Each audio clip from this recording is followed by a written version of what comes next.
Malcolm X once said, if you're not careful, the newspaper will have you hating the people who are being oppressed and loving the people who are doing the oppressing. Look around you.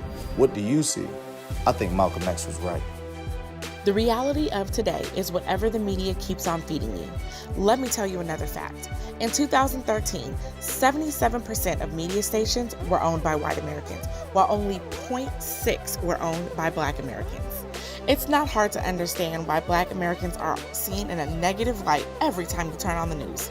Welcome to CTM Media, a Black-owned company dedicated to bringing attention and addressing the core issues that profoundly affect the lives of so many underrepresented and underserved population in the United States.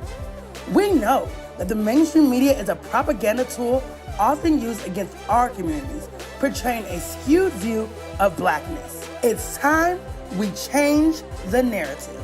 CTM Media is the voice for the voiceless, presenting the dynamic perspectives our community deserves. CTN Media has invested in bringing you unbought and unbossed perspectives. We are now raising $20,000 to expand the CTN Media platform and an additional $30,000 to expand our National Black Media Coalition. Be a part of the process, because the revolution will be televised. In our way, with our voice, with our narrative.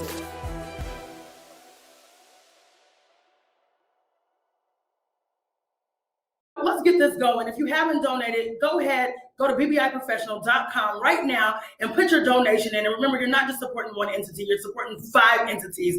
And so without further ado, I gotta bring you guys out some phenomenal people.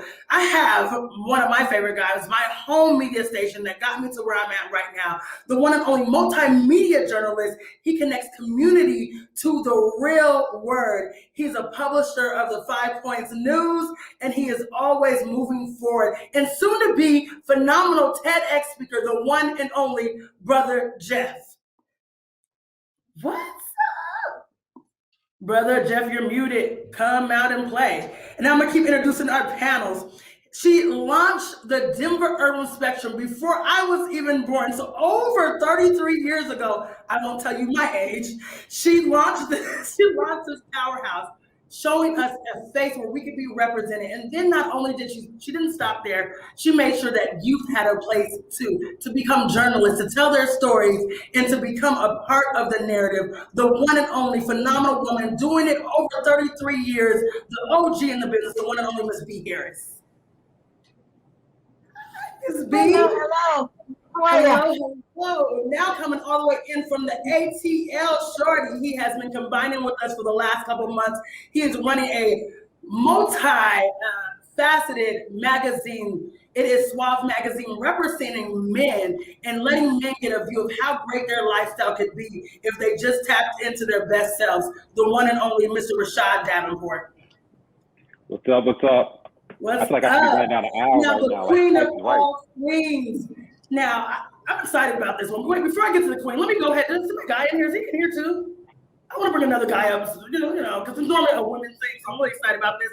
Let me bring him up because he's one of the newest players in the game, deciding to really be a face to us right here in Denver, Colorado, starting this thing, 5 Point Atlas. I'm excited to be a part of what he's building with a newspaper that will now be in over 18,000 homes, the one and only Mr. Quan Atlas.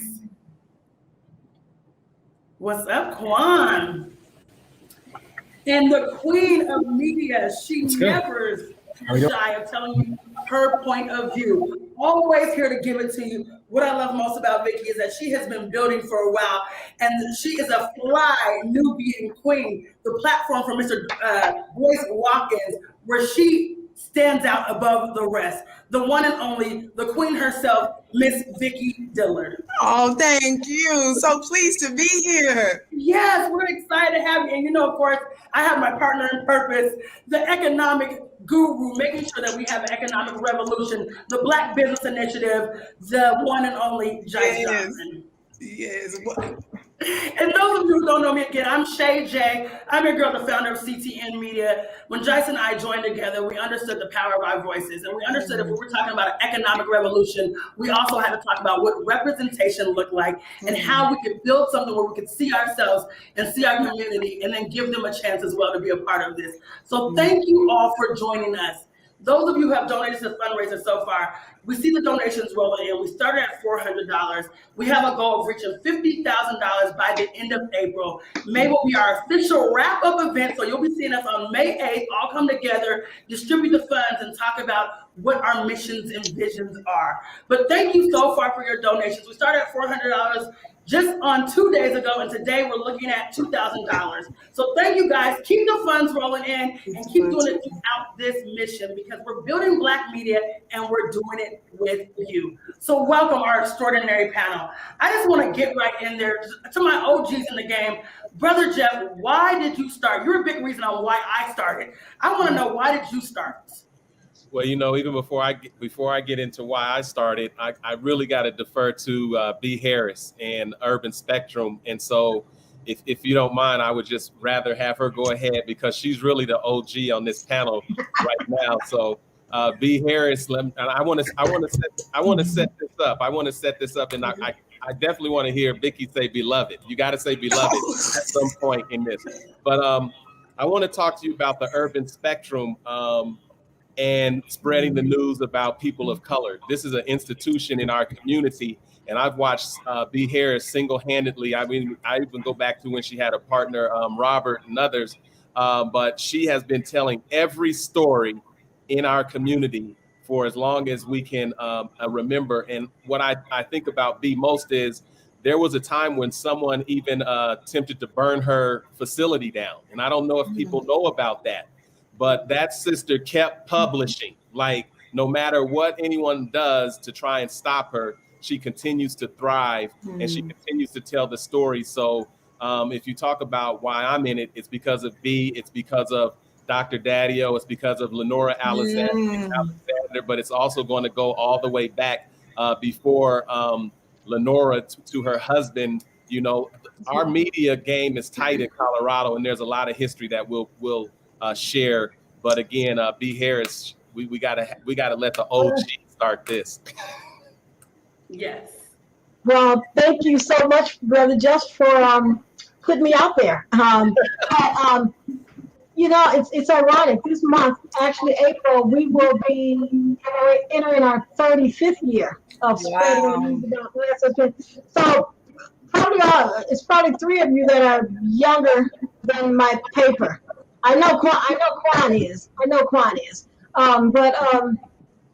So it's been 35 years, and it has been a challenge. It has, things have changed over. The whole media, the whole form of journalism is really, it's at a state of a rapid, constant transformation at this point. With the internet, with the digital platforms. Social media. So it has changed quite a bit. So within the 35 years, we've seen a lot. And I'd like to give kudos also to Cosmo Harris. During that time that Brother Jeff just mentioned that we did have a fire, we were just a couple of years old. Brother Cosmo Harris, he offered his facilities for us to continue the publications, to use his office. We were located in the 5 Points at that time. But reason we started, it was Robert Stewart and Ron Steele, a couple of guys that approached me, and we saw another need for spreading the news about people of color. The Denver Weekly News was still in existence, which is great. It's wonderful, and I'm very good friends with Lenora.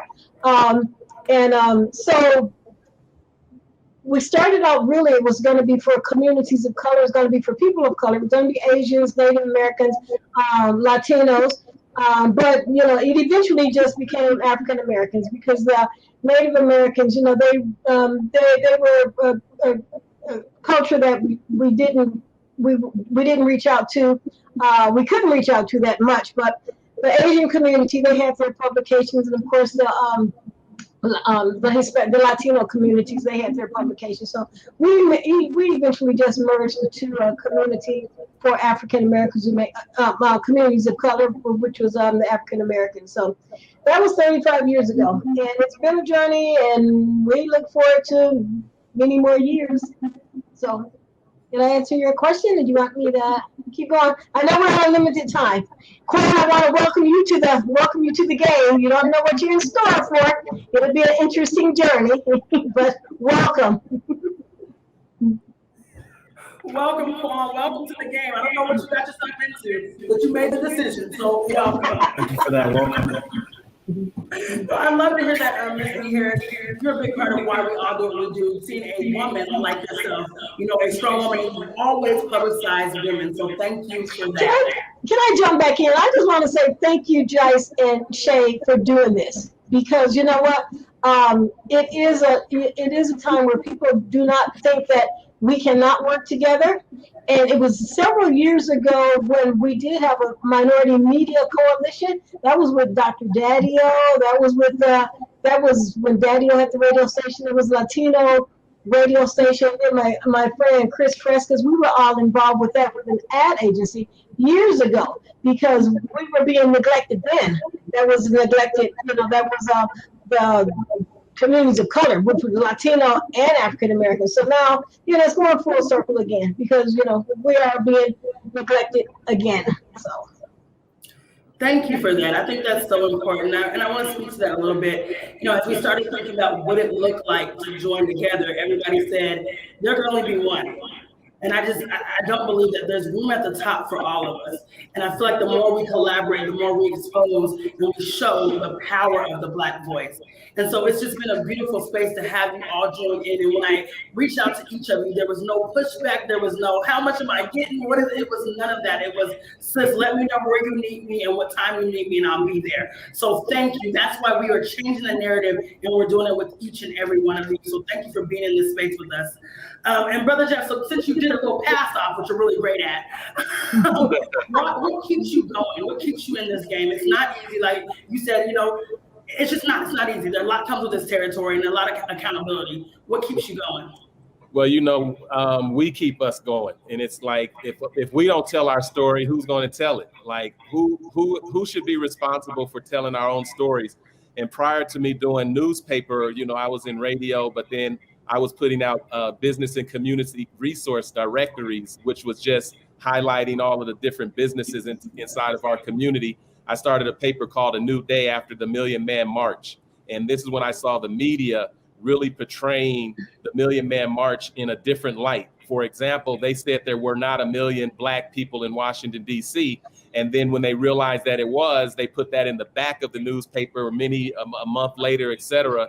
And so it was like, look, I'm going to tell our own story along with those who are telling it. And so that's what keeps me motivated. If we have a story, we should tell it. And we've always had storytellers and those who keep the stories alive. And that's what I attempt to do. Thank you for doing that. You can hop in there since you have some questions. No, I don't. I want us to make sure. I want to, keep rolling through the introductions, because I think it's important in this space where we are bringing a collaboration of followers to the table, that you all know who else is out there, right, and who else is doing what they're doing and how long they've been doing it, and recognizing that these problems are not new, but what can we do as a collective to keep it moving forward. So, Rashad. Oh, you said Victor. I said Victor. Right. I'm with the OGs right now, so I'm gonna roll OG and then we're gonna go down to the younger. Rashad, you're a little bit newer in the game, but I'm gonna put some respect in your name. Victor. Miss Queen Vicky, why did you start? What's your why? What is your reason for keeping going? Oh, yes. Well, first of all, I want to say thank you so much. This is such an amazing idea. So thoughtful, so revolutionary, and so very important for such a time as this. And I'm pleased to be in the presence of certainly our dear sister, Ms. V, the legend, Brother Jeff, and others. Thank you so much.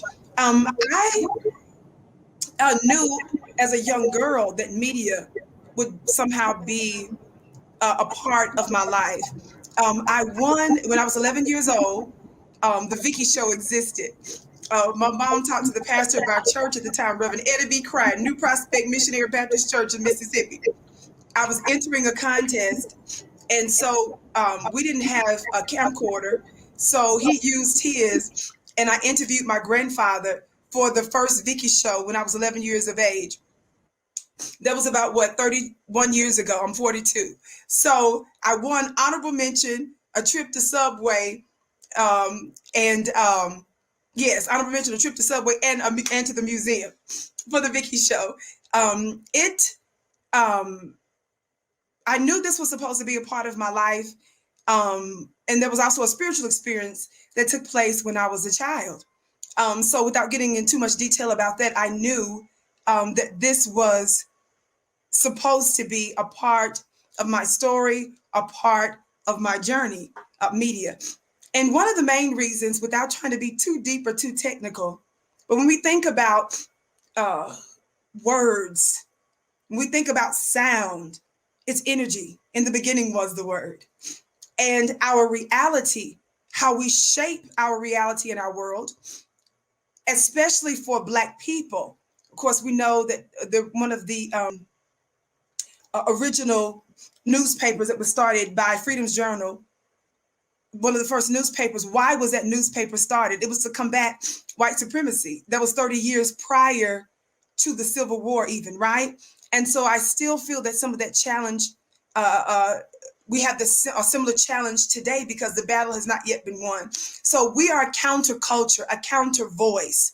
And anybody that has access to minds like the media does, that's a pretty powerful thing because you get to shape worldviews and realities. And so I believe, again, based on, I feel like a calling that I've had since I was a child, that this was a part of my destiny.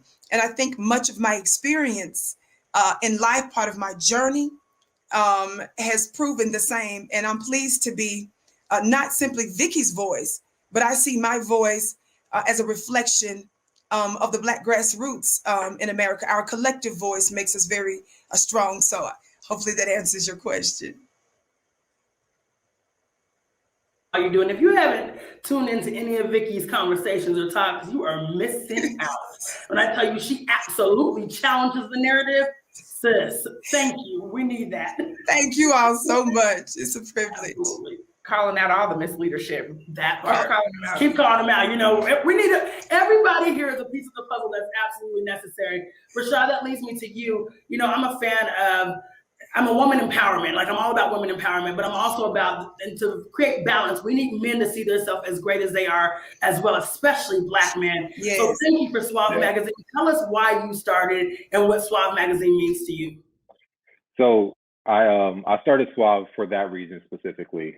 It was a matter of the conversations that I was having with my friends or people that were in my community were not being publicized. They weren't in magazines. It was, if we were in the magazine, it had to be music related, sports related. That's pretty much it. It was music and sports. Even to fashion, you never knew that it was Black designers behind some of these labels. So it was a point of saying, it's time to start exposing who we are and giving the world a different perspective of us. Because if there was an opinion on something that we did or something that we said, it's written by a different outlet. And that outlet has no concern with how to portray it back to our communities. So in the time when we started the magazine, we started seeing our networks and like other Black magazines starting to fold, starting to go away. But in the same breath, there wasn't really anything geared toward Black men specifically. We have a media culture that will happily shape women. And I think that's because there's a lot more advertising dollar in a women's market. But there was nothing saying to people that were in my generation or even around my generation, like, this is a men's lifestyle kind of magazine for you. There was nothing there. So for me, it was important to not only create that aspect, but to really give a voice to the people who were coming into the magazine. It was important to allow them to have a chance to speak on their own and not have their stories narrated by myself. So that's pretty much where Suave came from.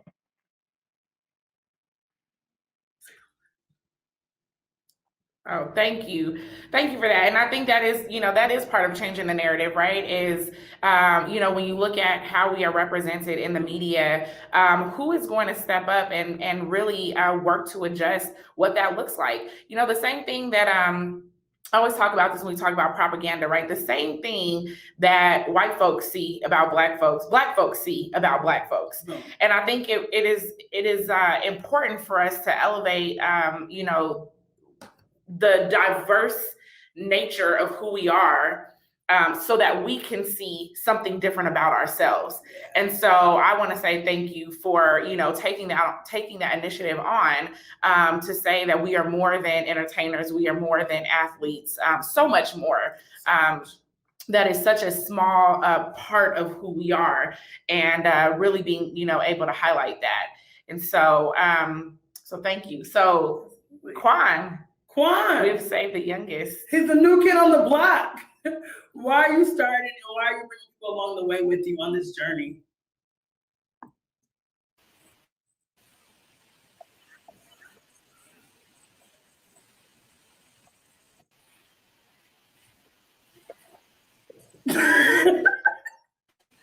Quan, are you there?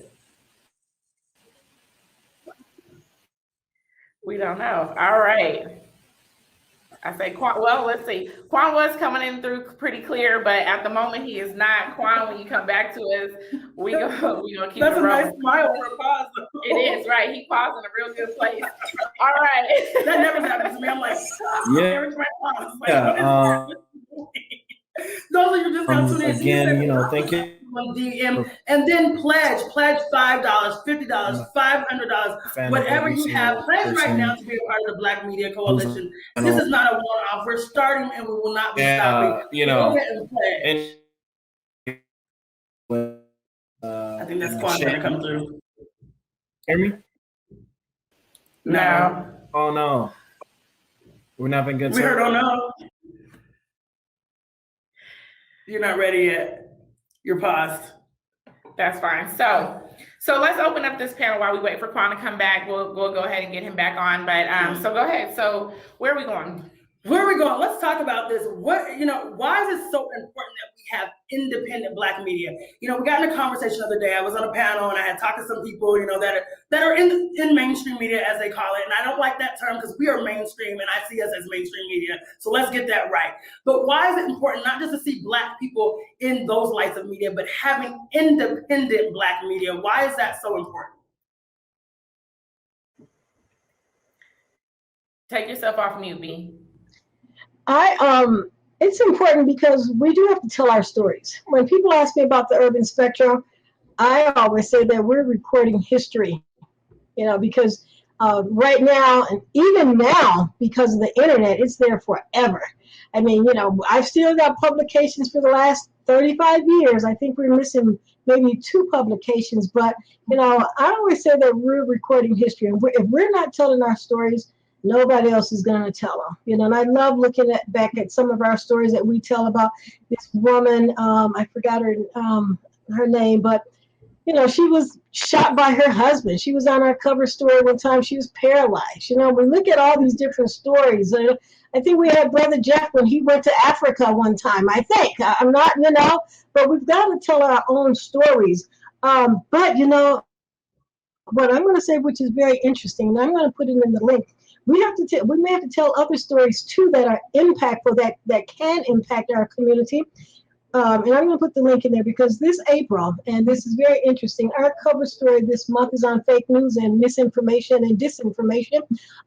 We've got, and I'll put the link in the chat so everybody can share, get it. But and it does talk about how the news is being disseminated now, and how social media, even CNN, they're pundits, they're not giving the news, and where are we really getting our best news from? So that's why it's really important for us to tell our stories. But I want to share the story that we've got this month. We've got a couple of stories in there. One is that Thomas Holt Russell did, and it's about a man body. He got killed by the police over 100 years ago. And it's interesting to hear his story about how and why You know, he killed some police officers, but the reason he killed them is that he didn't want to get beat anymore.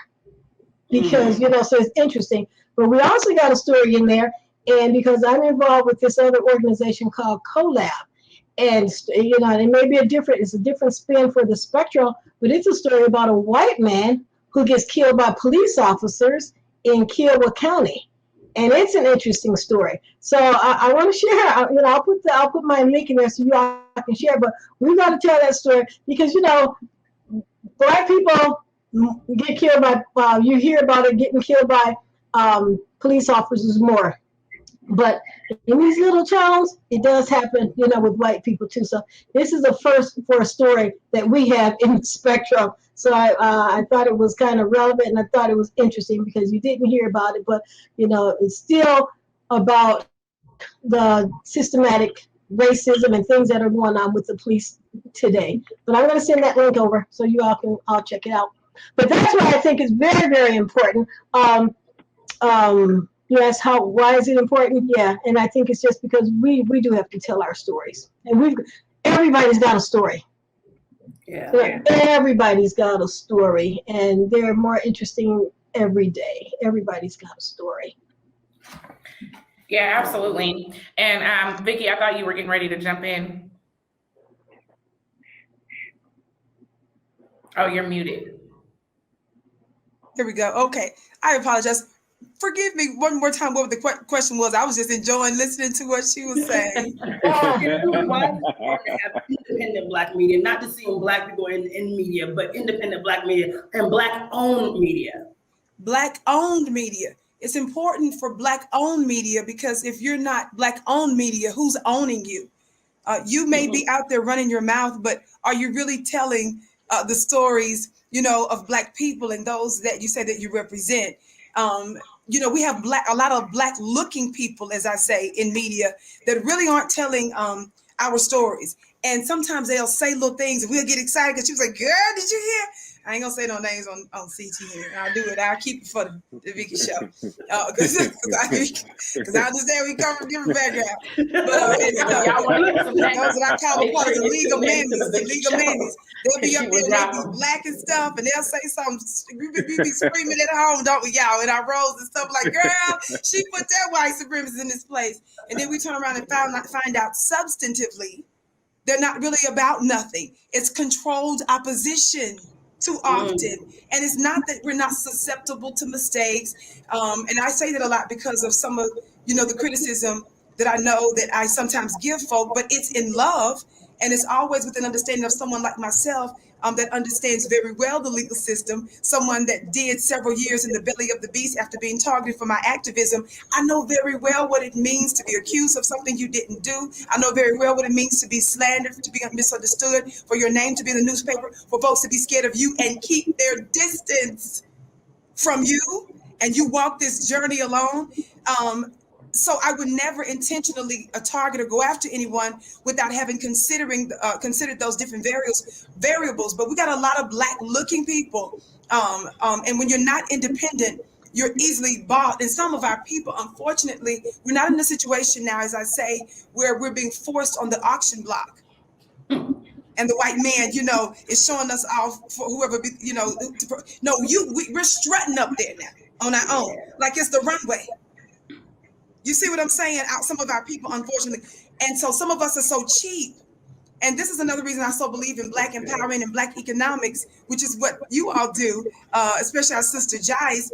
That's so important because when you have an additional stream of income, when your basic needs and so forth are met, you're less likely to be. Hopefully you have morals anyway, so you wouldn't be played so easily. But in the event you don't. A lot of times when you have additional streams of income and you're okay, you're less likely to be susceptible to being purchased and to being used for the purposes of white supremacy, which takes all shapes and forms, even in Black people, versus the empowerment of your own. So, I want to add on that because Vicky, in her story and her activism and how we coalesce this media around it shows that there's a legacy of white supremacy. There's a legacy of gentrification and all of the displacement of our assets. Like, for example, the story's not really told that Black people in America have lost more of their equity in the past 20 years than our entire existence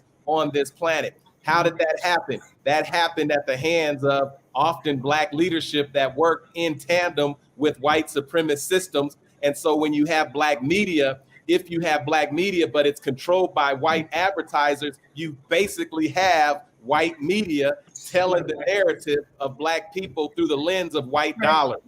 And so if you're going to talk about Black media specifically, you must ask yourself, are you going to be able to sustain as a Black media outlet if white folks say you told a story we don't like and we're going to pull our advertising dollars away from you? It is just another example of being on a plantation in a different way.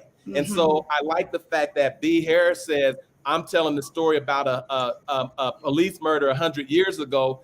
The story I'm telling right now is that there's a genocide right now in Tigray, in Ethiopia, where you've got millions of people, Black people, being displaced, being raped. You've had an International Women's Day and month, but nobody stood up and said, and all of these Black women are being raped in Ethiopia right now. No one wants to tell that story. They want to talk about genocide when it affects white folks, when it affects Europe, when it affects them. But it tells us that we have to tell a story locally and internationally, because when you have a platform, you can't just be Black in your locale. I have to be Black with Rashad wherever he's at. I have to be Black with our people wherever we're at, and tell those stories unapologetically. And when they pull those advertising dollars, we say we're powered by the people anyway, so pull them, because we're going to keep telling these stories. We're 7 donations a day keeps us up and going. We're powered by the people. Yeah. Maybe I should have did a trigger alert. That's what I'm talking about, y'all. This is the conversation that has to happen when we challenge and control, create, cultivate, and change the narrative. I would love for you to jump in there, Quan. I know your thing was going in and out. Tell us why you're a part of this, why you started, and why you are really now being a part of the Black Media Coalition. Yeah, let's do a quick test. We sounding good and looking good? You sound great. All right. Yeah, I had to jump on my phone to join, but really, I was speaking to many of the business leaders, the Black business leaders on the Walton Street corridor, which is really the Harlem of the West, and the core of the 5 Points community and the Black community in Colorado. And they're saying, hey, we got 5 new businesses opening up, and no one's talking about it, and no one knows. And then there's a flip side where Denver is really a place where a lot of young millennials have been flocking. There's a lot of data to that, and that does include Black millennials. So we have people coming from different states coming to Denver and not knowing where the community is, and not really knowing where the art and the culture and really the home is. And so I felt like it was a great opportunity to let people know, one, so it's kind of interesting with the paper that we're doing, because we're mailing to the homes, even though this area now is around 80% Caucasian. So it's like these people are getting this paper, right? And they're seeing all these beautiful Black women and Black men on here doing stuff. And it's just letting them know, like, you are here in a historically Black community, and here are the different things that are going on, and here's ways to support. And I really want to use this paper as a catalyst to bring dollars and bring attention to the things that are happening here. We joke, because I work in politics, so I'm kind of committed to staying out of the political arena with this paper. We really want to focus on the business, the arts, the culture, the beauty of things that are going on. So that's the kind of stuff that I just wanted to see more of. And so, if you want to see it, you got to make it. And so we did. Can I chime in Jice, can I chime in real quick? Because, I understand this is a fundraiser. And so another very important part for independent media is that we need independent dollars. We need independent money. Publications need to be printed. We've got writers. And unfortunately, I had 2 writers. I had a writer who had been writing for me for 30 years. He did our movie reviews. He unfortunately passed from COVID just in February. Had another writer, he passed in December. He had been writing for many, many years. So things change, but we still got to produce. Brother Jeff, everybody's got things that they have to do, and it's not free. And there's the advertisers, there's enough out there for them to support everybody who's out here and some, more, and even more. So it's important that people understand that there's cost to it, like the Denver Post, they've got cost, they've got cost like every other media outlet has cost to it. So, and I'm sure Rashad, I don't know what state you're in, but everybody's got a cost to doing business. When you're in business, you've got expenses. So I hope that everybody that's listening will support this cause, because Jice and Shay J, you guys are doing a wonderful job by putting it out there, and I applaud you for it. It's a wonderful thing. So thank you for that. I think that's important, though. We talk about that. A lot of times when we see Black people and doing, Black business, we think that Black people are supposed to do it for free, do it for discount, do it on on the homie hookup. But the thing is, we're doing this so that we're doing it for our community, but at the same time, we have to feed our families at home. So it's important that we're not just doing it for ourselves, but we're doing this to push a narrative forward, and so that our 7 generations after us has something to look at that represents them properly. So it's important that we do get these funds. It's important that you donate, that you support, and that you show up in these spaces, and that you don't think that the water is wetter on the other side, because it's just as good over here. So we need y'all to go ahead and drop them funds in, hit up the Fundly, put in the $5, the $500, the $15. It doesn't matter what you put in, but it matters that you put in a piece, because it's going to take each and every one of you for us to push these collaboratives forward. Rashad, when you and I was going to say too, and if they're in a position, if they're at a place where they can work, or if they're a business owner, if they want to advertise in the 5 Points, in the Atlas, or the 5, or Brother Jeff's, or Swab, or Vicky, or the Urban Spectrum, if they're in a business, they can support that way as well. So you're not just donating. You want some, you'll be getting something for your business. You can write it off as advertising. But even if they're at a company or a corporation where they can tell them, hey, you should know about this publication if it's a corporation, because they can reach there. Because I got a couple of corporations right now. I always have to throw it out there. Mr. Mike Sawaya, I don't have to, he's been supporting us for the last 3 years. There's First Bank, and I know there's some other ones. That First Bank is a big supporter of the community. But if there's some corporations, if there's some people that are watching and listening, they can tell them, if they got a supervisor, hey, if they're advertising, if it's at, companies that are advertising other places, they can encourage them to support that way as well. There's so many different ways that, companies and people can support. But for the ones who don't do that, drop them dollars in and go to this, go to the Fundly and make your donation today, because it's very much needed. 35 years didn't happen easily. Okay, it didn't happen easily. So.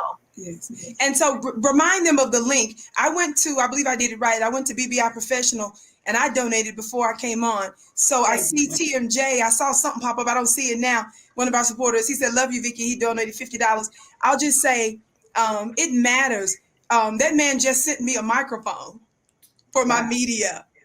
It's amazing what the folks are. Some of the folks that are in the chat. See, I just see it right there. Some of the other folks that are in the chat. This right here came from supporters. People send $50 for my mother. Sometimes it matters. I'm someone now was medically disabled, dealing with an issue related to one of my organs. So to have and barely able to leave before COVID for the past 4.5 years, I've been dealing with this. They've been trying to do major surgery. I've had numerous procedures, all kinds of stuff.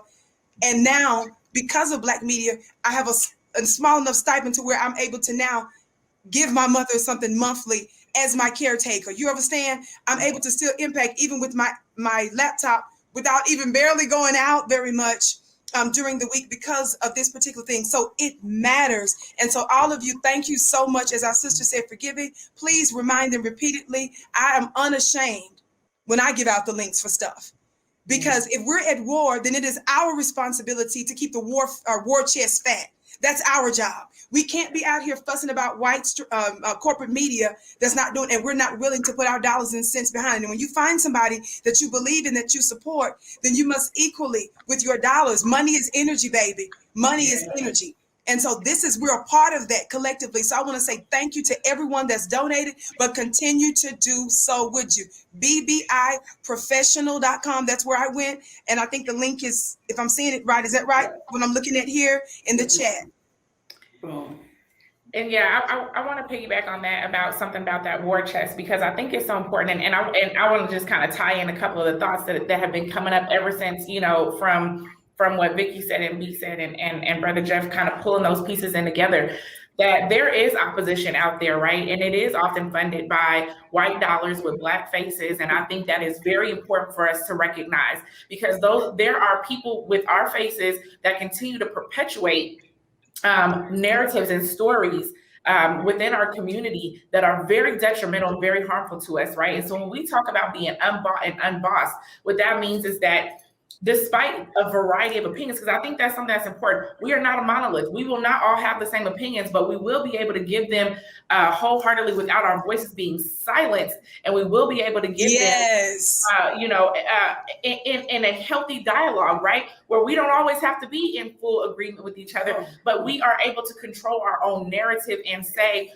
what is and is not acceptable inside of our communities, and not have those white dollars to come back and tell us what is acceptable inside of our communities. And so I do think it's important that we are talking specifically about Black-owned media, and that we are talking specifically about, how do we fund our own, our own institutions, because media is an institution. And when you want to know who's moving money, and you want to know who's moving policy, and you want to know who's moving the thoughts of the people and who's governing the actions of the people, it comes from those institutions. Media is an institution that has the power to drive those conversations and those thoughts. And so propaganda is a tool that can be used against us, or it can be used for us, right? And so is that opposition. We have to consider what that opposition looks like.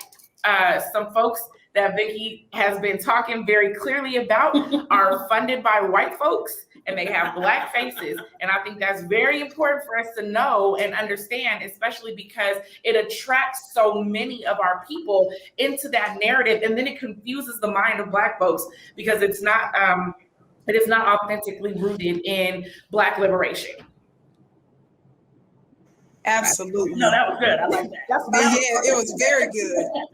Very good. Now, like what you said, we're not a monolith, but we can still get together and decide, for ourselves. We can have these conversations together, like she said, without being censored. God, that is so very, very important. Thank all of you all that are giving and continue to give and admonish others to do the same. BBIProfessional.com, family. BBIProfessional.com.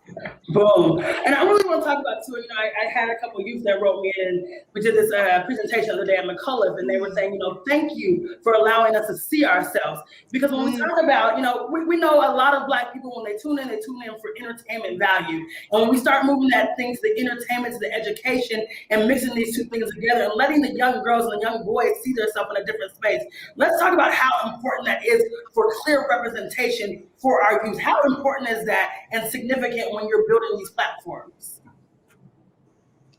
It's everything. It's how it continues. That's how eternity moves. In our greatest resource, which are our children. I am so fascinated because I get reports from folks that tells me with my wild style that they're autistic children.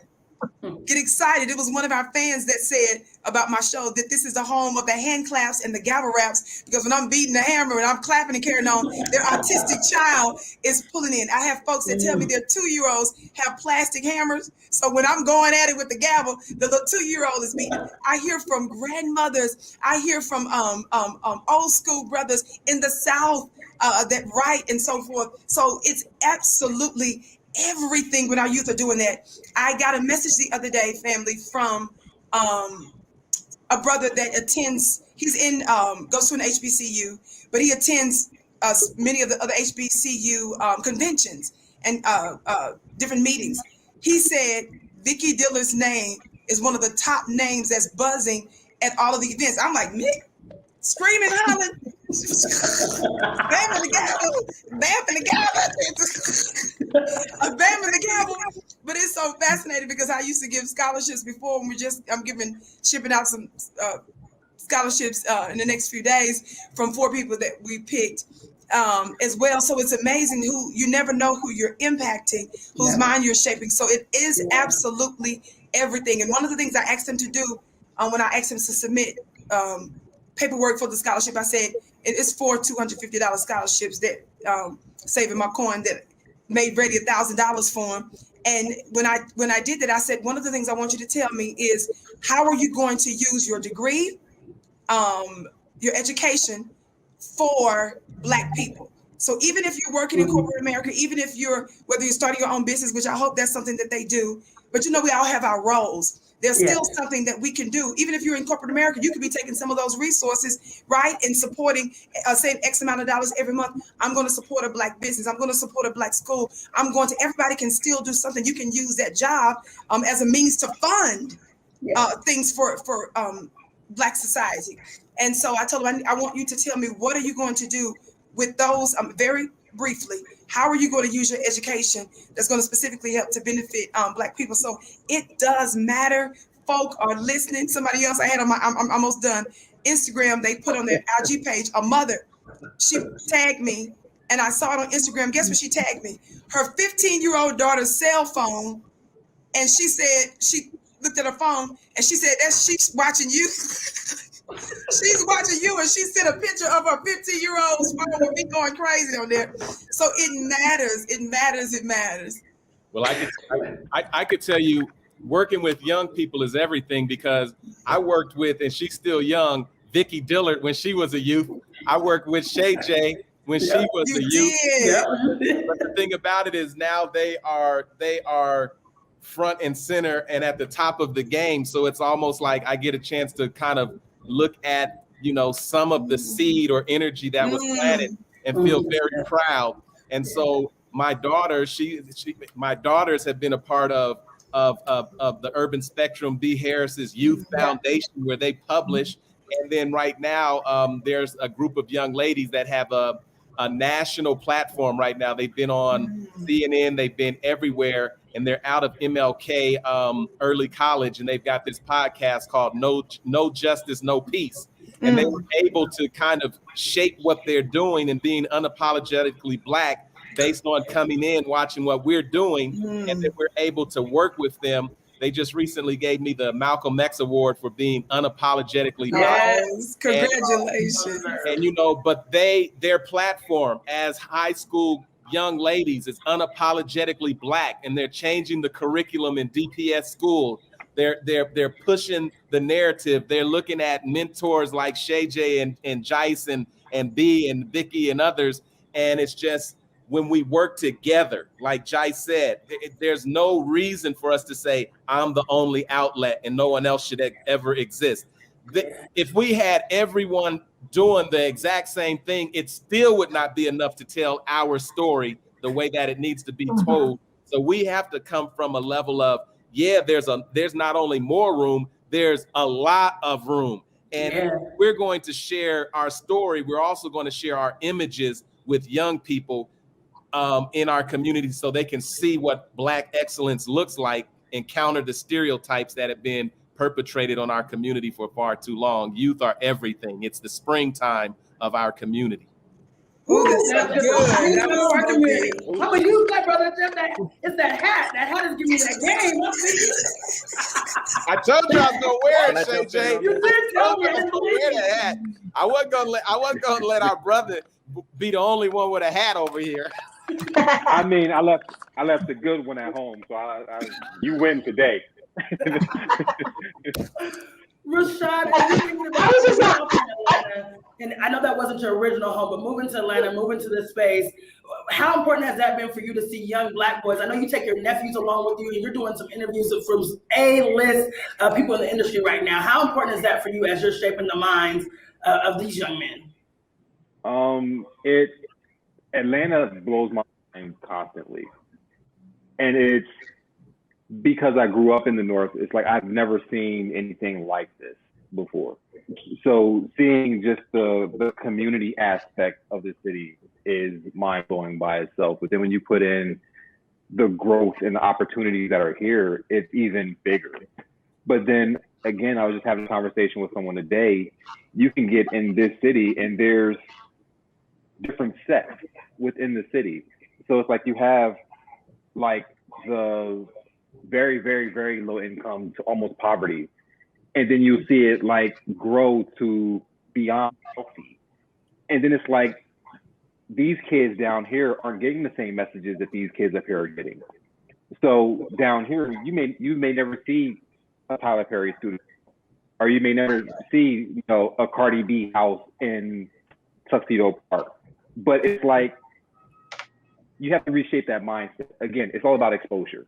So if you can expose them to more and say, this is what your possibilities are. Everyone says, we all have the same opportunities. It's not true. Like, we have the same ability, but the opportunity to expose that ability isn't there. So it's important to, especially with youth, to just give them a little bit of a foundation to see the possibility of growth. The first time I saw a mansion, I was an adult. So it's like, that wasn't something I looked at. For me, like, having 4 bedrooms was like, be amazing, because it was 4 bedrooms. But you get somewhere like here and it's like, oh, this multi-million-dollar house. There's no multi-million-dollar houses in Harrisburg. There's no such thing. So it's like, if you had $250,000 house, you were it. Like, you're that person in the city. So your mind can only allow you to do what it can see. So it's important to expose people to see more. And again, that's just where with the magazine, it's saying like, these things are here. So, for instance, you want to go on vacation? Great. Until this past, nobody knew Tulum, Mexico. Right. Now you can't afford to swim to Tulum, Mexico, yet alone fly and stay. So like, it's about exposing what's there and giving people those options. And I think that's beyond important when it comes to kids. Being in Atlanta, like, I love the opportunity that's here. I haven't fully tapped into it yet, but it's something that I really look forward to doing. Absolutely. As we start thinking about the economic piece of this, and I think it's a huge part. Those of you that are donating, I see you donating. Thank you, thank you, thank you. Continue to donate. Once again, this fundraiser is going all the way to the end of April. We'll do our wrap up at the top of May. So please keep donating. Share this with someone else. Support. Let us know how we can support you in return. Like Ms. B. Harris said, we would like to support you in return. So if you have something that you need, a story that you need told, this is what we're here for. We're here to be those pillars for you to help your stories get out there. It's not a one-way street, but it's a two-way street. Jice, I would love to talk about a little bit about the economic space that this can take us, how this can change our communities when we start having agency in these type of spaces and institutions like media. How can that change us and change the economic scope for Black people? I mean, for starters, people run economics at the end of the day, right? So, I mean, let's start with, and I think there are lots of places that could go, but let's start with that our voices have power. And I think we see that when we see that if we get behind something, we can move money, we can move policy, we can move legislation. And so despite that, in my opinion, the civil rights movement made a lot of social changes. It didn't move the needle economically, right? So like, this is now the economic revolution. This is now the next phase of where we need to go. So now we can eat at all the restaurants and sit at all the bus stops and drink out of all the water fountains. Right. But now how do we start making moves that intentionally move dollars and intentionally move policy and legislation that controls what happens to us on a day-to-day basis? And I think that starts with not necessarily having white media be the only voice in our ear that tells us where we should go, and that tells us where our dollars should go, and that tells us where we should be spending money, that tells us who we should be supporting, right? How do Black voices take a stand in that? And then we decide for ourselves as a community where our dollars need to go and really create that level of influence. Wow, that's like that is so powerful, Jice. And it goes right into why Black media is important, because it was not Black media that changed the Black freedom movement to the civil rights movement. The civil rights movement is what white folks call what was going on with us. Black people do not know that we were at the center of international change. It was the Black freedom movement. That's what it was. And it was the March on Washington for what? Jobs and freedom. It was an economic piece. It was a union piece. It was a piece of exerting Black humanity.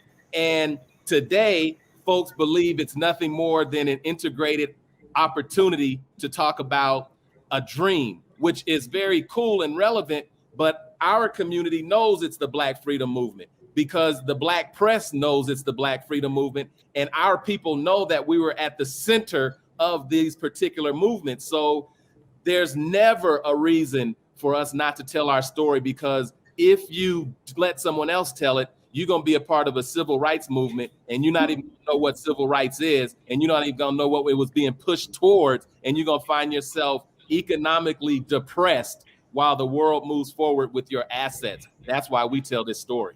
Right. And it's not even that that's where you're going to find yourself. That's where we at. Yes. that is where the Black community is at. And I think that's another thing that is happening is on these platforms, you know, people are presenting a lifestyle that the statistics do not bear out. And so we already know that Black folks are headed in a direction where we are expected to have zero wealth. So you can take the Oprahs and, you know, the Michael Jordans and a couple others, you know what I'm saying? But across the board, we're looking at having zero wealth. And that story is not being told. That story is not being highlighted so that Black folks can actually look at how we're spending our dollars, where we're putting our money. And also, considering Black capital is getting ready to come around April 17th, mark your calendars, we're getting ready to talk about Black capital, right? Okay. But we're not talking about how we have been denied access to capital in such a way that we have not been able or afforded the opportunity to grow. And so we are a dynamic people that the fact that we've made it this far with next to nothing. Right. And I think part of that history and how history informs how we should move forward, right, is because the more I dig into the history of capital in this country, the more I see the exact same story playing out right now, right? Different faces, different time. It's not in black and white, it's in color. And it is the exact same story playing out over and over and over again. And it's disheartening. But we don't know that because we're not the ones telling our stories. Every movie that gets played about Black folks wants to try and talk about a slave narrative, right? Or something that shows us in this depressed manner, but doesn't show the strides that we have made despite literally every obstacle that has been placed, in our path. And then when you do have great movies like The Banker that's out, they get no publicity, because they were talking about when it took over a whole entire neighborhood, and that doesn't get shown. They don't pump those things out. And this is why platforms like these are so relevant in how we push the needle forward and how we change the generations to come.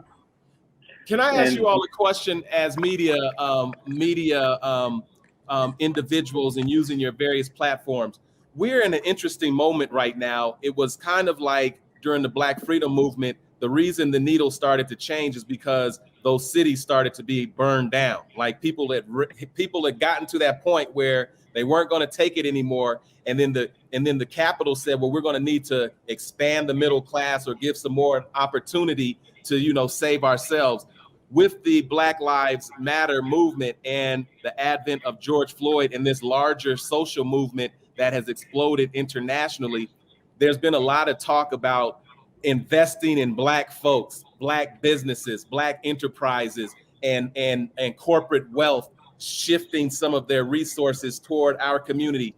As media individuals, have you experienced that influx of wealth and support from those who are saying we are hell bent on making sure Black folks have equity? Have y'all experienced that?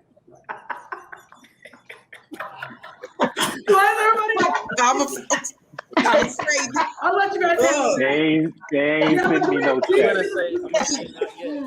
I ain't got a from no. April Fool's Day is a few more days. April Fool's Day. That's right. April 1st. That's what it is. Nothing. And the point I'm making is they will use you to say they want to help you, but they really helping themselves. Even with these COVID vaccinations where folks are having vaccinations set up for communities of color, the only time I'm seeing a lot of white folks going to the Black church now is to get them Black vaccination shots while we ain't showing up and I'm seeing how we constantly get taken advantage of. And these are stories that we need to share in terms of access to capital. Like in the same way they want to give everybody shots, I want them to give everybody bank loans. I want to give everybody mortgage loans. I want to give everybody access to health care. And they said that they couldn't send us checks when Andrew Wang was talking about that. And then all of a sudden, everybody getting checks put in their bank account. So everything they say they can't do, they're really saying, I ain't going to do it. I ain't going to do it for you. That's what they're saying. Right. Exactly. But something that you're right on the money, Jeff. You're right on the money. And speaking of money, who's donating? Go ahead and donate right now. Put your money where your mouth is while you're out there screaming Black Lives Matter, Black Media Matters, Black Voices Matter, Black Ownership Matters. So go ahead and do your donations right now, and let's push this needle forward. I don't care what you're giving, just be a part of the change. You can go to BBIProfessional.com and shoot us out right now. You can hit up the link on Fundly. It doesn't matter, or you can super chat us up. We don't care how you do it, but be a part of challenging the narrative because it's necessary.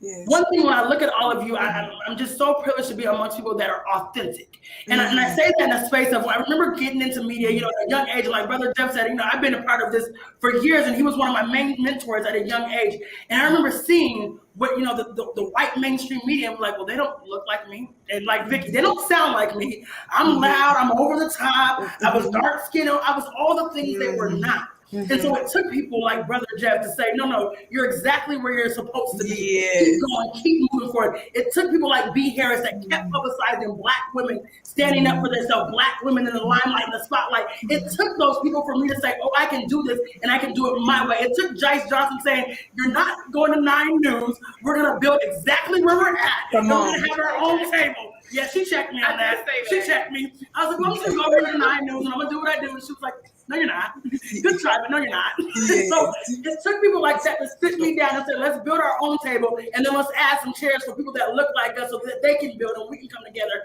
How important is it to be authentic in this space so that we show people we're not a monolithic people, but we're worth it. We're worth the picture, we're worth the story, we're worth the limelight, and we're worth being mainstream media. Dad, and I hate to kind of take this moment, but for instance, here in Georgia, 2 days ago, they passed a voting legislation, and basically it's voter suppression, and they just made it easier. The man that literally took 1.5 million people off of the voting pool now says, oh, I need to make it safer for everyone to vote, which is now disenfranchising almost 500,000 other people. So now that's 2 million people whose vote, quote unquote, won't get counted or won't matter. And they say, oh, there's been outrage in the community. We just found out that y'all did this yesterday. So this has been going on for months. Y'all have been talking about this and covering up with everything else going on in the city.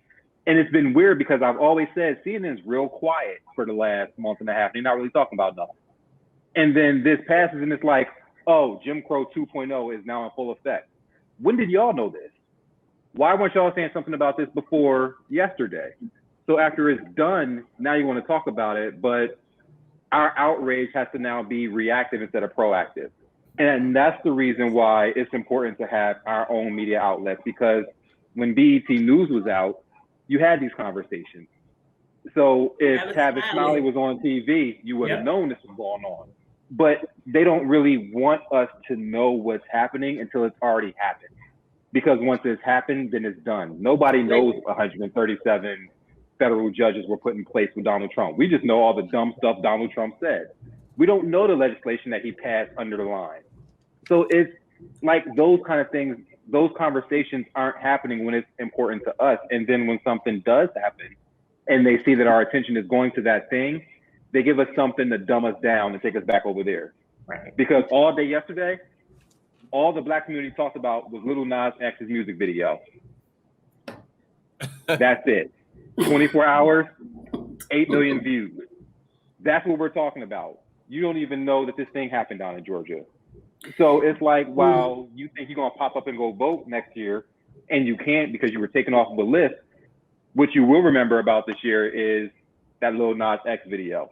That's where the attention gets thrown at. And it's just, we don't have anything really pushing us and saying, hey, take these blinders off, this is happening over here. Go downtown, this is happening over here. We don't see it. And that's because like we don't own media. And as much as I love CNN, one black man coming on TV at 11 o'clock at night ain't gonna cut it. Ain't gonna cut it. Ain't gonna cut it. It's 11 o'clock. People sleep.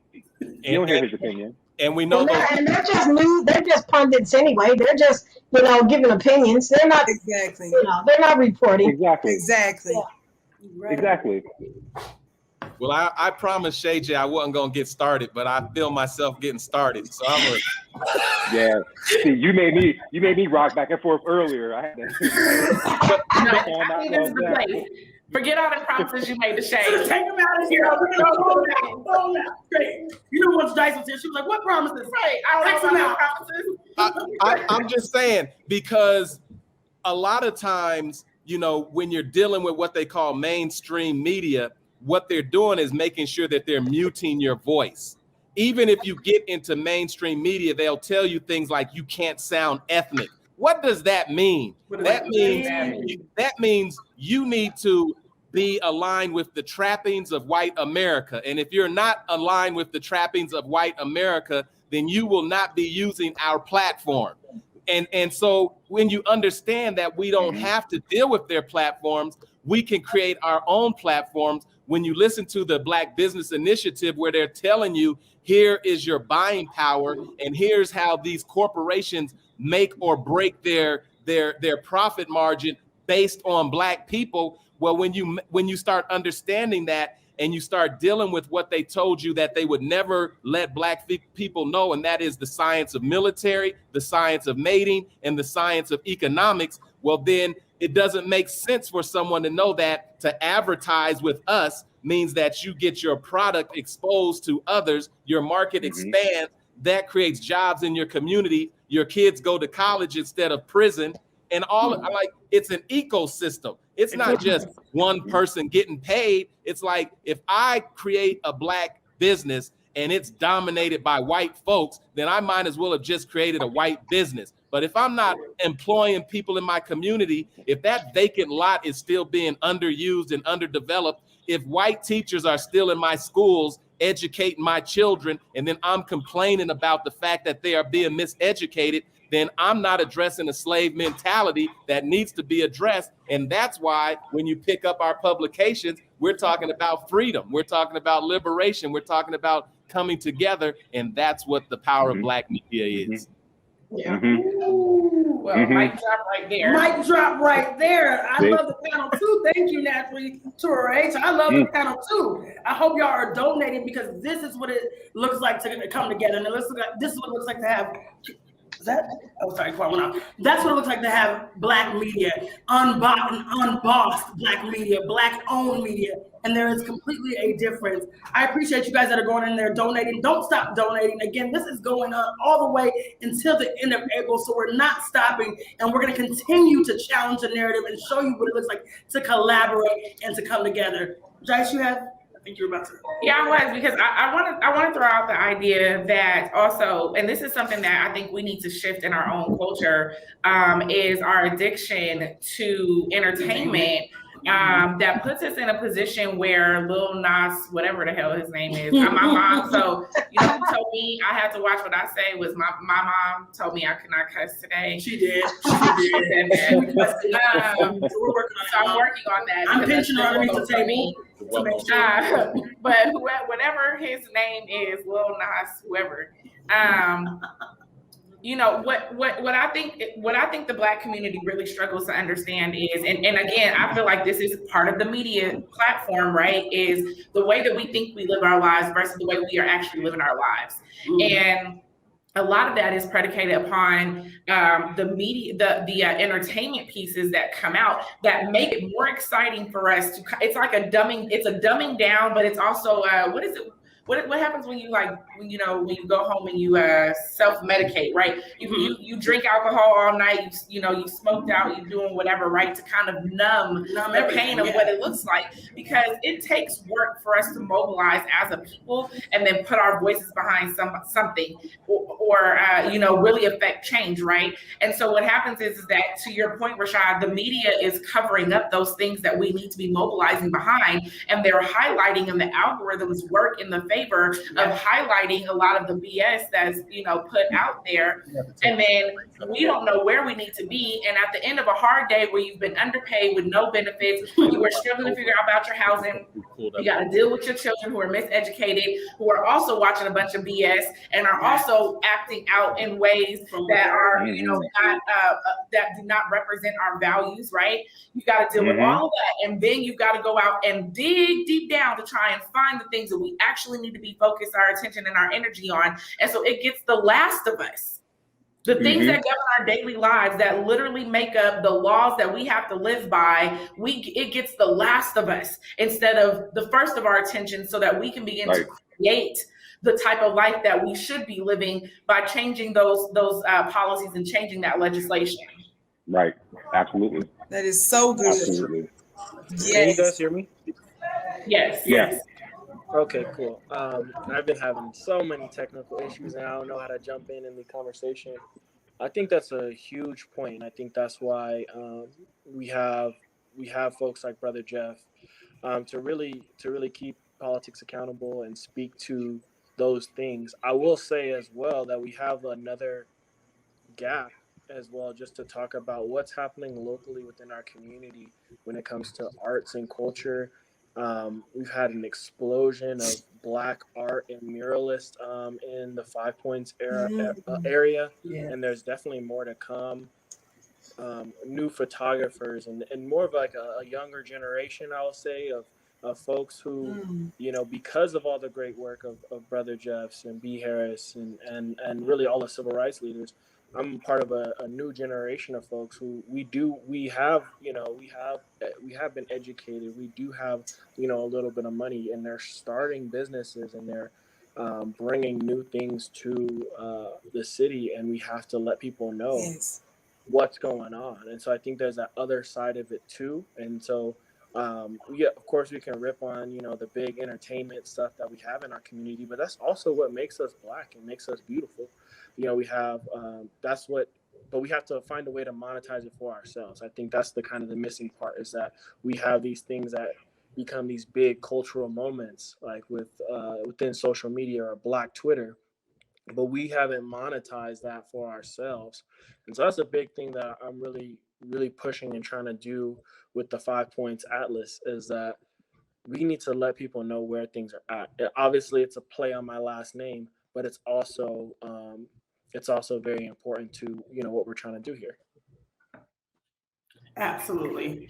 I think that is a great point. Everybody makes money off of Black people except for Black people. Except for Black people. Except for Black people. Shay J and Jice and everybody, it's an excellent panel. Our good sister passed away, Nia. They're about to do the repast here in the Cultural Center. Also, send love to Miss Zona. Miss Zona passed away as well. I want to leave by saying this.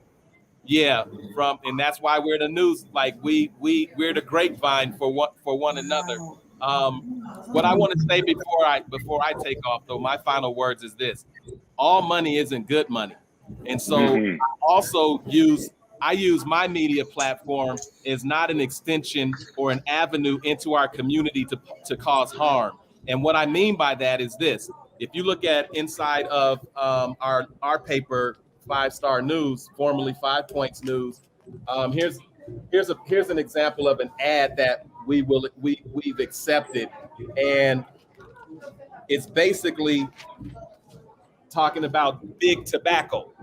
Now, as you know, the tobacco industry has made billions off of our death through the cool jazz festivals, Newport, Salem.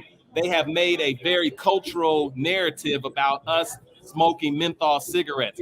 Well, as the nation in white America is moving to take menthol and not menthol, but fruity flavors out of the delivery systems of tobacco, there are Black leaders that are fighting and working with the tobacco industry to make sure menthol is not included in these bans. And so in our community and around the nation, we have a Black Lives Matter movement, and they will talk about Black lives being taken by law enforcement, but they won't talk about 50,000 or 100,000 deaths of tobacco in our community because they're taking these checks. Our leaders take money from folks that would do us harm, and they will accept those advertising dollars at the expense of the very people they say they love. So if Black media matters, Black morals in media matter also. My God. In terms of the dollars, the dollars I know, where my hammer? to accept. And with that being said, I'm gonna leave it with Vicky because she's gonna say beloved, and she's gonna hit that hammer down. And I want to say thank you all for this incredible panel.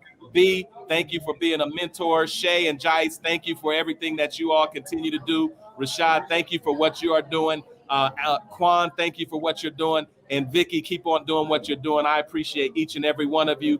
Black media matters, but Black media without Black morals, values, and us at the center means absolutely nothing but an extension of white power. And that's what we are fighting against today. With that, I'll say, Ashe. Ashe. They're right. She found it. She found it. I love it. We're getting near the end of our panel, and I just want to give you all a chance to just wrap up with your pieces of why Black media matters and why they need to donate and how we're doing this again. Everybody tuning in, share this out, share this out. We'll have the replay up for y'all. Take off some of those issues we had in the beginning with audio and things like that, but we'll have a replay ready for you. This is going on all the way into the end of April. We're raising $50,000. We're splitting it between these organizations, and we're making sure that you understand the importance of Black ownership. It's starting now. We're going to keep going. So please donate, and share this with someone else that may not be in our networks. I'm going to start off with you, OG Miss B. Harris. If you can give us your final thoughts. You know, I'm good. I just want to once again thank you all for putting this together. Like I said, it's been a journey for me, and I'm so proud to see you guys as young people doing this. You know, Brother Jeff did mention that we had an Urban Spectrum Youth Foundation program where we had like, I don't know, a couple of hundred youth that went through the program in the early 2000s. His daughter went through the program, and they literally through a 7-week program, they put together a publication. They went out, sold the ads, laid it out, learned photography, went out through 5 points and took pictures and everything. There's a couple that I'm very, very proud of. You may know Kia Milan. She's at Netflix right now. And she always gives praises to the Denver Urban Spectrum. I mean, she actually came before we started the foundation. She came with she's about 13. She brought this little floppy disk, those floppy disks. Yeah, that was before we even started the program. So, but the point I'm trying to get to is that our youth is what's important. Our youth are really, really important. And, right now they're being pulled into all these algorithms and all the social media stuff. And they're being influenced by that.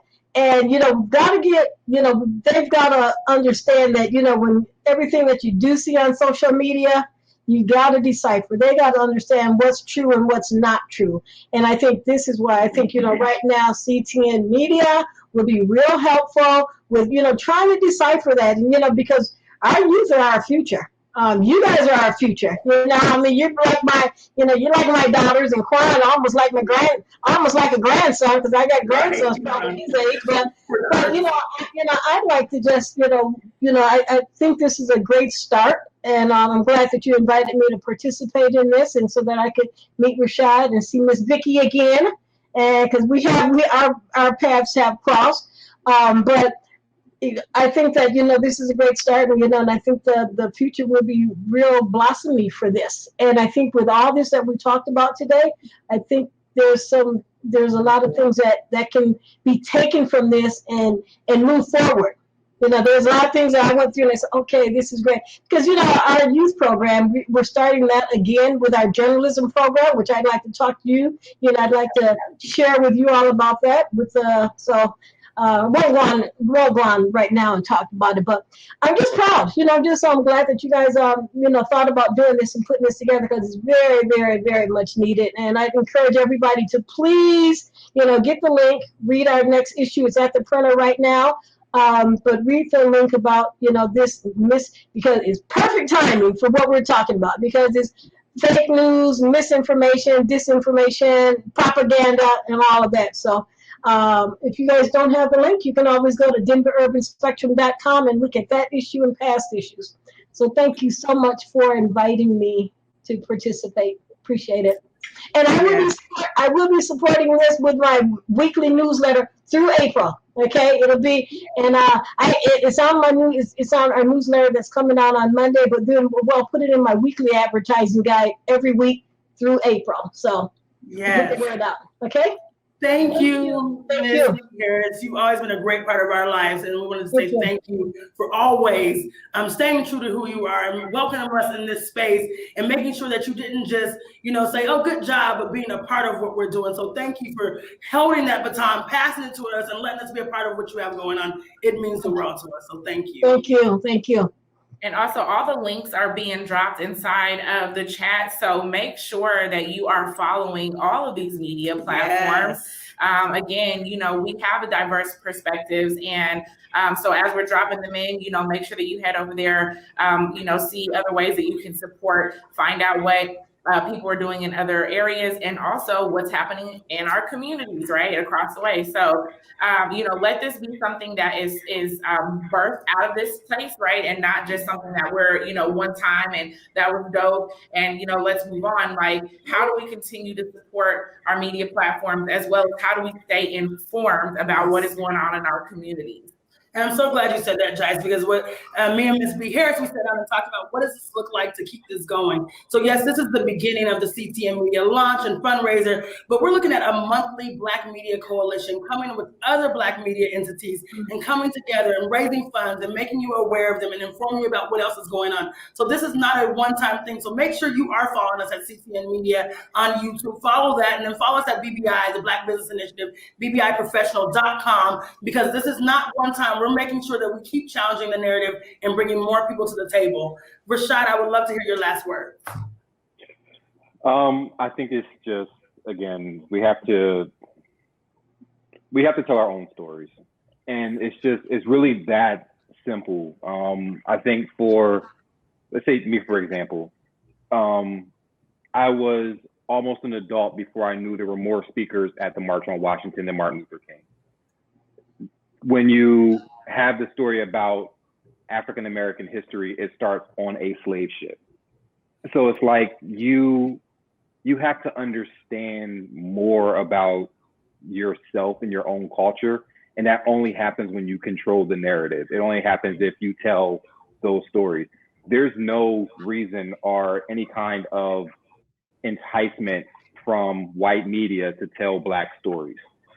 There's no reason for them to do it. So it's like, if it's done, it's just done. It's not done with a purpose. So even when you start giving us movies, you give us some movies. Don't go too far. Don't give too much. Just give them a little bit. And then even if that, throw it on Netflix. Don't empower them now. Right. Don't encourage nothing. Right. Just, tell them a little bit. And then what we're starting to see is, even with the movies that they're showing us, and this is where like the underlining issues come in. With the movies that you're showing us, you show us being empowered for a moment, and then you kill us even in the movie. So it's like, don't get too far beside yourself, because we can still take care of you. So while I love Black Judas and the Messiah, there was a message there. And the message was, don't go too far, because we can take care of you. That's good, Rashad. That's good. So we have to start sharing our own stories and giving voices to the people who are doing things, because we don't hear about them. They're not going to get media coverage. They're not going to have an outlet say, tell me your story. Or if you're an athlete who is doing something philanthropic, underline, They don't want to talk about that. Let's just talk about the game. Meanwhile, there's these other things and these other aspects of us. And that's what, again, for me, my publication, that's what's important. I want to talk about those other aspects. We can talk about your movies any other day. You can go on Wendy Williams, you can talk about that. You can go on The View, talk about it there. Cool. When it's me, I want to know what we're not showing to everyone else. And that's important. It's again, those stories. And like Ms. B said, to even talk about a murder from 100 years ago, for them, no one cares. So why go back to it? And for us, it's like, that's somebody's family member. That's somebody's child. That's somebody's grandparent. Yeah. It's like those conversations are important. And if we're not having them, they're not going to be had. Right. I just want to add with that story, the important thing is why he killed those police officers, because he had been beaten several times. You know, every time the police would get him, he'd get beaten. And I mean, the story is really compelling, but he did not want to get beat anymore. And that's the reason he killed them. So that's yeah. But another thing I wanted to add too, I don't know if you watched the Aretha story on National Geographic, that 4 part, but there's one part in there. I don't know if you watched that. There's one part in there. I'm just going back to what you said. They came and interviewed her, and they were so professional about all the good stuff they were telling. Of course, they twisted the story around and made them sound like they were, what did they say? Oh, it was all negative. So they told their own story. Did you see it, Rashad? Yeah. So if you watch that, they were so upset because they made it negative. What from the interview. So we do our stories need to be told. Our stories. Our stories need to be told right and in school. By us. Yep. Yeah. Right. Rashad, you gotta tell them to go donate though. You can't leave them like that. Tell them to go donate. Oh yeah, y'all need to go donate. That part, the donate part. Yeah. I got you.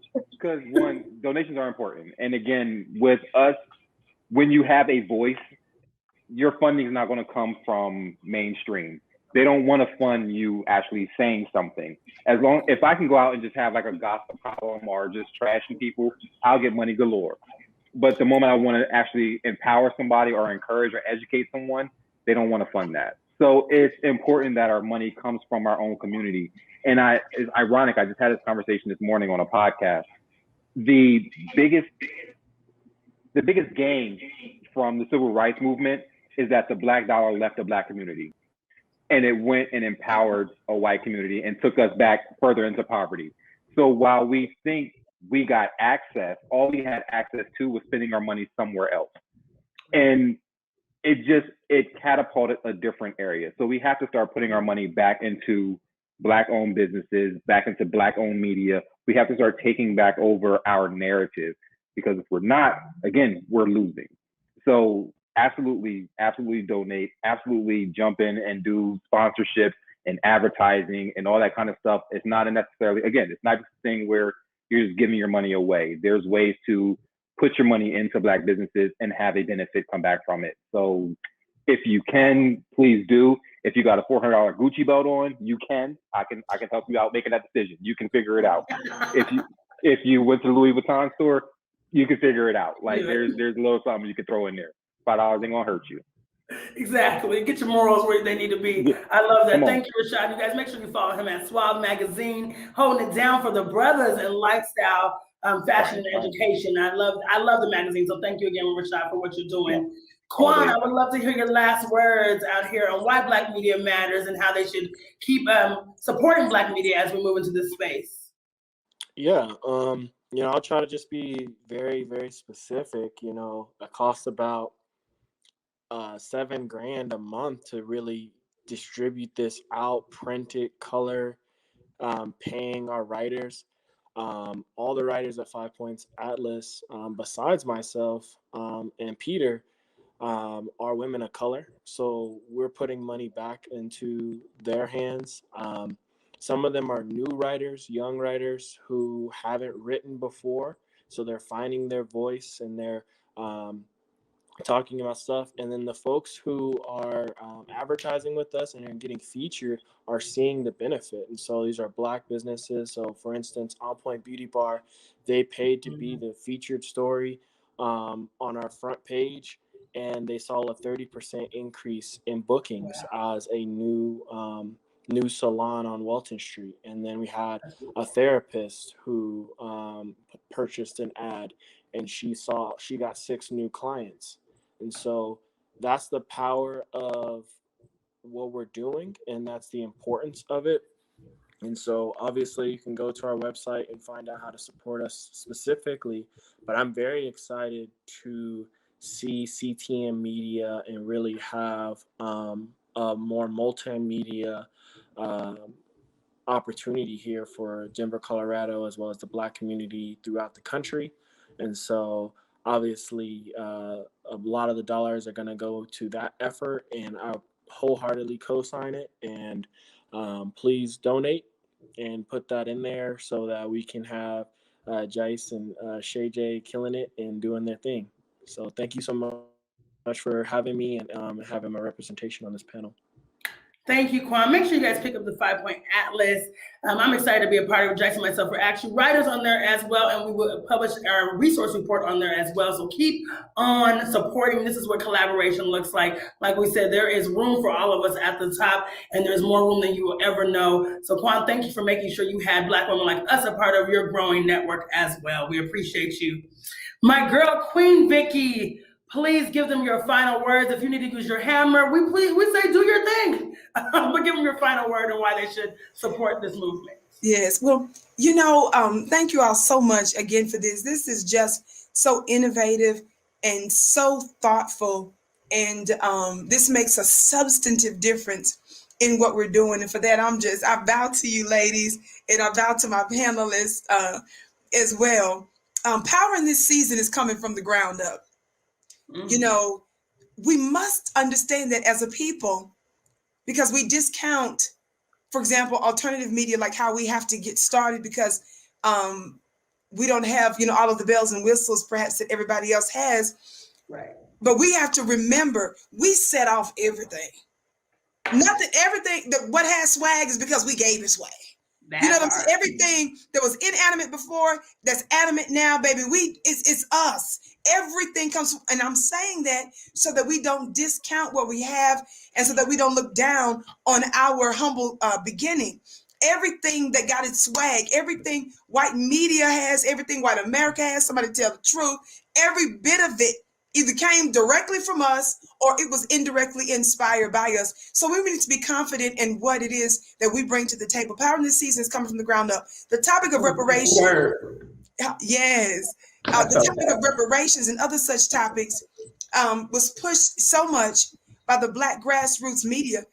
And I won't again say names, but certain members of the old dead Black media, who I call the members of the Bones and Biscuits, LOM, the League of Mammies, and all of them, they were not pushing this on white media.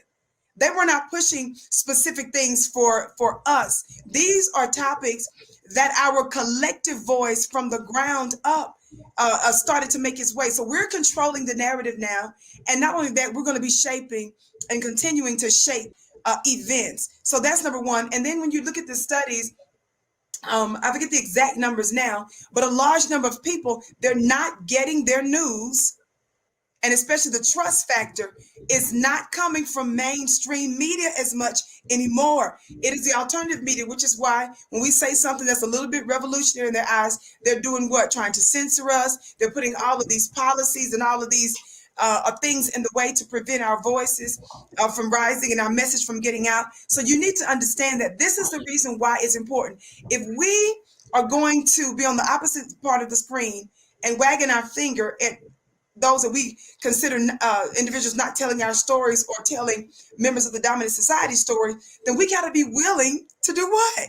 We've got to be willing to fund it. We cannot just sit up there and just say, she ain't so-and-so. And I get that. We need to be upright. Morals have standards. Of course, I push that all the time. But there's something that we need to do substantively as well. And for those of you that are doing it, some of you are doing it. And for that, we say thank you. But to keep this in mind and to share this link, like our sister said, this is just the start, right? We're going through April with this, y'all. We have a goal. We can do it. If the white supremacist can raise hundreds of thousands of dollars for that Millions. Rittenhouse, after he sat up there and shot some people. See, the white supremacists, they inspired by their racism and their madness. So if they can, and we can put our dollars together, and what we say matters, and we're leading the story, quite frankly. And so one of the things, it's a biblical scripture that says, my people perish for lack of knowledge. Think about that. My people perish for lack of knowledge. And we're the organs, whether it's on, whether it's social media, digital, whether it's print, whether it's radio, traditional television, we're putting out information, we're putting out knowledge, y'all. And my people perish for lack of knowledge. People also perish for propaganda. People also perish, when their stories are twisted and our voices aren't out there. So what's the opposite of perishing? It's thriving, it's living, it's existing. And so when you do that, you are participating in media. And that's the beauty of media now. I tell my people all the time, we are the Vicky Show. That's the beauty now, is that you get to actively participate and actually claim rights to what we're doing because of your participation. And how now, what did you say the mantra is, that the revolution will be? It will be televised. It will be televised because we have so many different mechanisms now without the filter, in some areas. And so we want to thank you all so much. Again, go to BBI Professional, BBIProfessional.com. Tell everybody share the link with your social media platforms, text it to your family, email it to someone. I tell people all the time, I don't care, 5 people following you. You don't know who that might impact. And because of that, I believe that's why even some other doors are open, not just on Fly Nubian Queen, but sometimes where our shows are replayed. I'm now on another platform with Brother Phil, where there's an open 1.2 million followers there. I'm growing my tribe there, as well. I never take for granted any avenue where our voices could be heard, because you don't know not just the quantity of the people, but the quality of the individuals who might be listening and how they can further expand that message. Black media matters. And of course, our collective voice is what makes us most impactful. And again, thank you, ladies. This has been absolutely amazing. Thank you, sis. Jice, I would love to hear your last words. I'm so grateful just for everyone to take their time this morning to come on. And more importantly to me, the impact of those. For some of you that are, tuning in, I don't think, that we spent enough time really highlighting the impact that each of these individuals have made on the community, right? And there was a proverb. I'm not like Lethal. Let me just say right.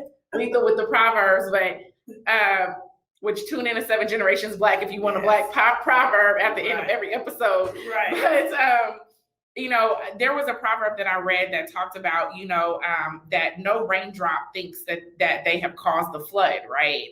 And it talks about, to me, what's so important in that is it talks about the power of the collective.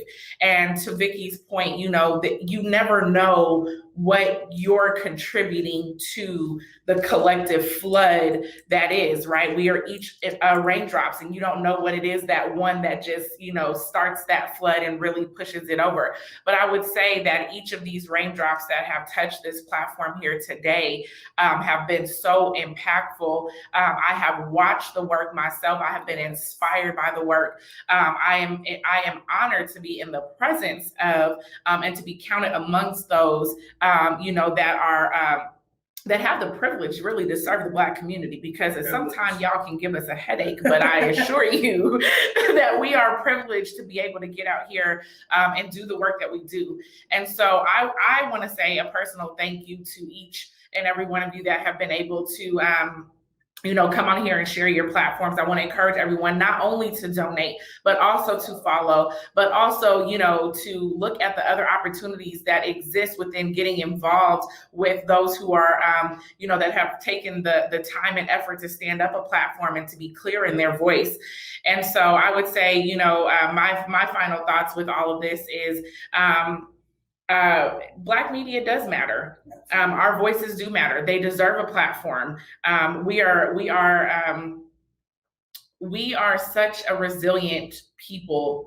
And I think that we have the opportunity in this space where knowing how broad, media expands and knowing how few Black voices are really stood up in this space, I think we have a true opportunity to, highlight our excellence and talk about and move and command control over where our future goes from here. So I'm excited to be a part of this collective. Yes. And I just want to say something because she's not going to tout herself. So let me just spend one moment to just elevate Shay and her vision. And I had, I thank you for reminding me. Yeah. This woman said, I'm gonna go over and interview for 9 News. And I was like, no, you won't. As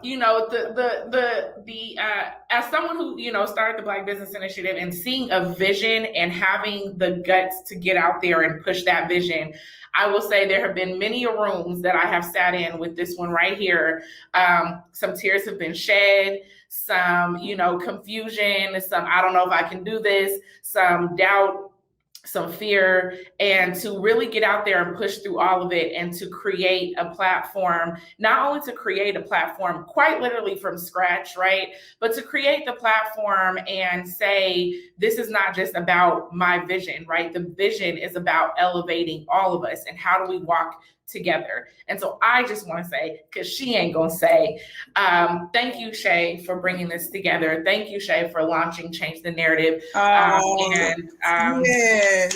I just want to throw that out there because it's my Beautiful. I love you. That's I'm not beautiful. gonna crying and stuff. Knock it off. That's But beautiful. thank you so much, Jice. I wholeheartedly appreciate that. Thank each and every one of you on this panel. You have all influenced me, inspired me, empowered me in some shape, form, or fashion. I don't take it lightly. I'm absolutely humbled, and I'm grateful for God sending the right people at the right time in the right spaces and giving me the right mindset to accept that. Like Jice said, I was on a mission. I've been doing entertainment my whole life. And when I got back from Mexico, I was like, okay, I don't know what's next, but I'm back from Mexico and something has to hit. And literally, I sat down with Brother Jeff. He's like, come home, just start working. And he's like, your gift will make room for you. Yes. And really understanding and believing that your gift will make room for you and your purpose. When you operate in your purpose, everything comes into alignment. So I'm so grateful and humble for this experience and to share it with all of you and to see people that, text me like, hey, so had me crying this morning. I was like, bruh, it's the morning, knock it off. Saying, I see you and I'm proud of you, because there are days when I don't want to do it. It's just simply hard. And I don't understand if our people are getting it. I'm saying, well, if I'm not showing the entertainment side, if I'm not doing all the things that I see people latching onto, is it making the empowerment and the impression that I want? And so I'm so grateful to the people that keep patting me on the back and keep saying, keep going, keep supporting, keep moving, and understanding that support comes in so many different forms. And so I'm grateful for that, to have a family of support, to have a vision, and to have a visionary sister by my side. And when I talk about changing the narrative, this is what it looks like. Jice and I didn't know each other from a can of paint. Right. We weren't friends. We didn't grow up together. We have the same last name, Johnson. It's slavery. We don't know each other. We're not related. Come on. And so literally, it started with us doing some contract work together. That's how our partnership started. And so when I tell you, you can find somebody that supports you, that stands by you, that doesn't betray you, that listens to you. We have times where we don't agree, but we can agree to disagree and keep moving forward. I'm just so grateful to have a sister in purpose. And so I tell you, there's somebody for everybody out there. Find who that is, stick with them, and we can absolutely build together. There is strength in union. The union that we have is creating strength and power. And if you're not following the Black Business Initiative, I don't know what you're doing, because we're literally leading an economic revolution. And if you're not tuning into Black Capital on April 17th, then you're not serious about your coin. I got to do that. April 17th, yes, Black Capital is here for you. Let's really talk about how we get capital, because this is what we need to move forward, you guys. I'm humbled. I'm saying thank you for everybody that's donated, everyone that's supported. Again, this is going all the way to the end of April. People like P. Harris are using their platform. Vicky's using her platform. Suave's using her platform. Brother Jeff is using his platform. The Atlas is using their platform. So you'll see this everywhere. That's but right. Share it out with somebody else because it's going to take all of us. Again, in union, there is strength. And I know collectively we can do this together. I have no doubt in my mind. Yes. $50,000 is our goal. We're about $4,000 in. Let's keep pushing. Let's keep moving. Yes. Thank you all. We are challenging, controlling, creating, cultivating. Overall, we are changing the narrative. Yes. If you're not following us, go follow us right now and stay tuned for this unboxed perspectives coming to you each and every week. Tune in to 7 Generations Black, the resource report. Release and rediscover what's the L and for the culture. We love you. Until next time, peace and love, family. You're good, Shay. Yeah.